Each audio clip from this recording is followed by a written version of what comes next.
So, I thought in this video that I'd talk a little bit about the Battlefield Hardline beta, the gameplay of which you can see in the background.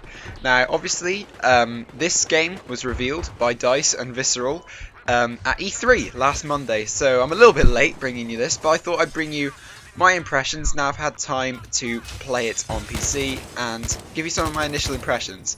Now firstly, I want to say sorry if the gameplay in the background, playing some Blood Money on the only map that's there. I can't remember what it's called, I think it's High Rise or something like that. But I'm sorry if the gameplay isn't the best. As you can probably tell by the Bandicam watermark on the top, I am playing PC. So my aim is just awful. The beta didn't come out for Xbox One, unfortunately. It only came out for PS4 and PC. But so I'm kind of stuck with PC here. So sorry if the frame rate isn't perhaps the best, because obviously it dips. The beta isn't great in the beta to begin with, to be honest, especially on my system.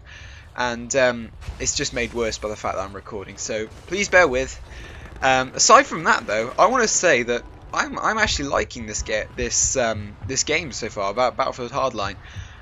Playing the game mode called Blood Money. Basically, if you're not already aware, each team has a vault where you store cash, and there's a big cash pile in the middle of the map. Your job is to retrieve the cash from the cash pile, and basically first team to $5 million or team that's leading when the time limit runs out wins. It's a bit like Obliteration, only the bomb's just stationary all the time.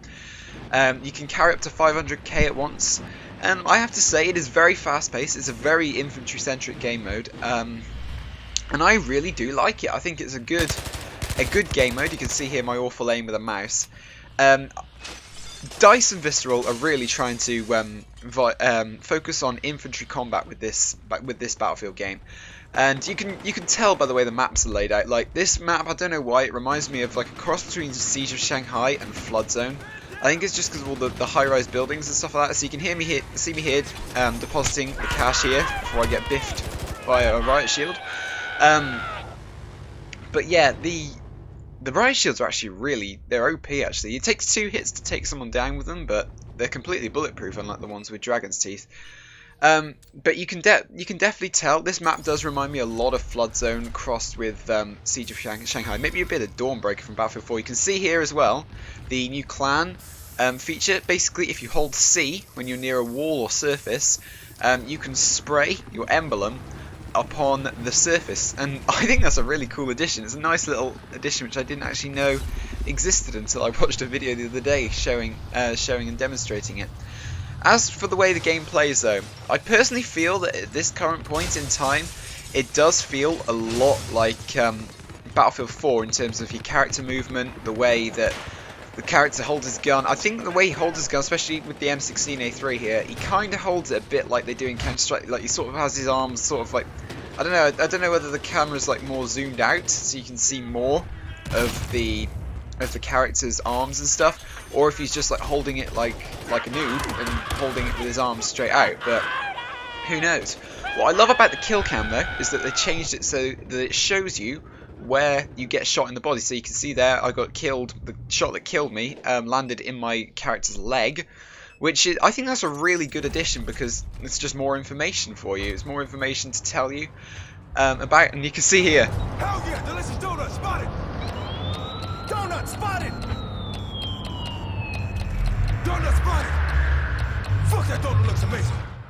Yeah, cops in Battlefield 4 love their donuts. I thought that was a really cool addition. I don't know about you, but I sprayed it with my emblem. Yeah, I really think the gameplay in this is a lot similar to Battlefield 4 at the moment. The netcode at the moment is 10 tick rate in the beta, but I know that they are going to be updating it to a 30 tick rate, similar to what Battlefield 4 is at the moment in later builds, which is good. I mean, it's definitely a lot better than Battlefield 4 was at launch, and that's good.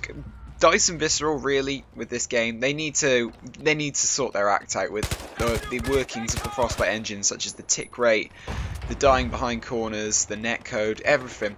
They just need to make sure that that is solid and that the game runs smoothly, that there's no bugs. That's going to be the core thing at this launch. Obviously, the game comes out October 21st. And another addition that I really like is that the fact that normal guns and normal bullets now do damage to most of the vehicles. So you see me here, I'm trying to shoot this guy in the SUV. I think I got my sensitivity on a bit too low actually, but you can see that it actually does not too much damage. It does like 1 hit every 3 bullets, I think it is, 1 vehicle hit point. But I think that's a really nice addition because it gives everyone some sort of way, albeit sometimes quite ineffective, of taking out vehicles. And I think that's something that really needed. That was really particularly needed if you need to like take some, not at least have a pop at a vehicle within an instant. As you can see here, the squad join is still very similar to Battlefield 4. Like I say, this is all still in beta, so it could all change. Because at the moment, I really do feel, at least with the in beta at the moment, because we know we are still in beta at the moment, it kind of feels like this is just a big DLC, kind of like what Vietnam was for Bad Company 2. This kind of feels just like a big DLC for Battlefield 4, but this is a very early beta build, and you can see here my awful reactions. I love the way the loot actually gets strapped to people's back as well when they're running, and like the cash is flying off behind it. I think that's a really nice addition. I was killed by a headshot there, so. But yeah, I am liking this game quite a lot. Now, returning for the loadout, as you see there, it said above customized, it said cash to spend. Basically, the way it works now is that you every time you get a kill, the XP you earn turns into cash, and you can spend that cash on attachments. But the thing is, the guns, you have to unlock service stars in order to gain access to certain attachment types. So, like with the M16A3, I believe, just default, without getting any service stars with it, you immediately get access to all of the optics. So as long as you have enough money to buy the optic that you want, you can get it. I mean, so if you wanted a Coyote sight right off the bat and you had enough money to buy it, you could do that. 1 service star, you get access to 1 or 2 service stars, you get access to, I think it's the accessories, so like laser sights and stuff like that. But it's not until like the 10th service star with that weapon that you get access to the underbarrels, so the grips and stuff. I'm not quite sure if I like this idea or not, because the whole reason they've done this is to get rid of the grindy aspect of just grinding out tons and tons of kills with your weapon and eventually just getting tons and tons of kills with it, unlocking all the attachments. But to do this, it just kind of defeats the whole aspect of the cash thing, because you only unlock certain things. It is an improvement, don't get me wrong. Onto the driving though. As you can see me get into the car, it does feel a lot more responsive. They've improved the collision both between characters and between vehicles. It's amazing now. Like, you can watch your windshield get shot out. That's the quickest driving sequence you'll see me in there, as I get killed again. But they have improved it, and everything just feels so much more responsive now. I'm not even kidding. Like, you can drift the cars around corners. More heavier vehicles, ones that are armoured and bulletproof, they have a lot more weight to them. You can actually feel them lean over in the corners rather than feeling a bit less on rails when you're driving it. To feel less like you're driving on a cushion of air, which is amazing. I'm so glad that they've done this, and I hope that this sort of driving physics get implemented into future Battlefield titles. Now, if you want to see more Battlefield Hardline gameplay, I will probably be playing a ton of this game in the next few days or so.